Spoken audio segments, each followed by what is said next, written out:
ছাত্র জনতার গণ অভ্যুত্থানে শেখ হাসিনা সরকারের পতনের পর পাল্টে যায় অনেক কিছু।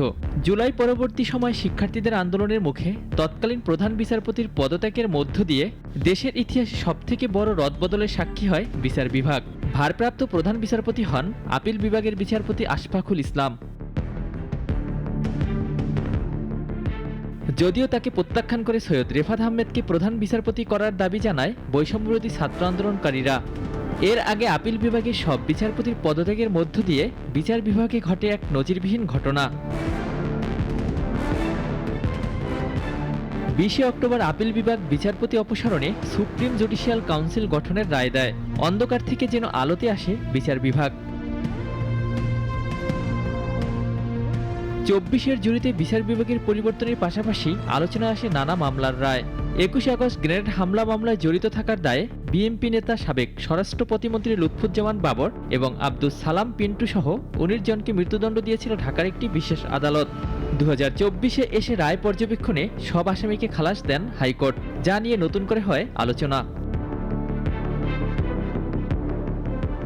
এদিকে 10 ট্রাক অস্ত্র মামলায় 2014 সালের 30 জানুয়ারি 14 আসামিকে মৃত্যুদণ্ড দেন চট্টগ্রাম বিশেষ আদালত। 10 বছর পর 2024-এ এসে সে রায় বাতিল হল হাইকোর্টে। মুক্তি পেলেন বিএনপি জামায়াতের একাধিক আলোচিত নেতা। এছাড়াও রাজনৈতিক পট পরিবর্তনের পর জিয়া চ্যারিটেবল ট্রাস্ট দুর্নীতি মামলায় বেগম খালেদা জিয়াকে খালাস দেন উচ্চ আদালত।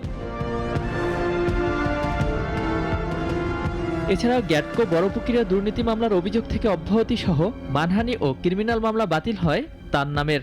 এদিকে ভাগ্যের নির্মম পরিহাসে যুদ্ধাপরাধীদের বিচারের জন্য শেখ হাসিনা যে আন্তর্জাতিক অপরাধ ট্রাইব্যুনাল গঠন করেছিলেন, সেখানে জুলাই হত্যাকাণ্ডের দায়ে তিনি সহ তার আওয়ামী লীগ নেতাদের বিচার প্রক্রিয়া শুরু হয়েছে।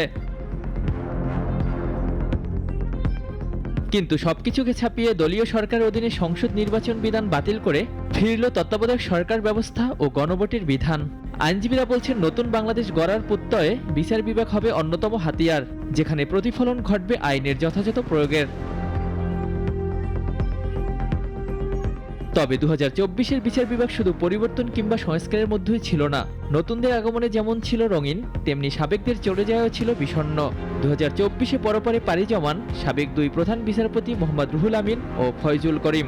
এছাড়াও আরও চলে যান সাবেক অ্যাটর্নি জেনারেল ও অন্তর্বর্তী সরকারের উপদেষ্টা হাসান আরিফ। অলিউল রনি, নাগরিক, ঢাকা।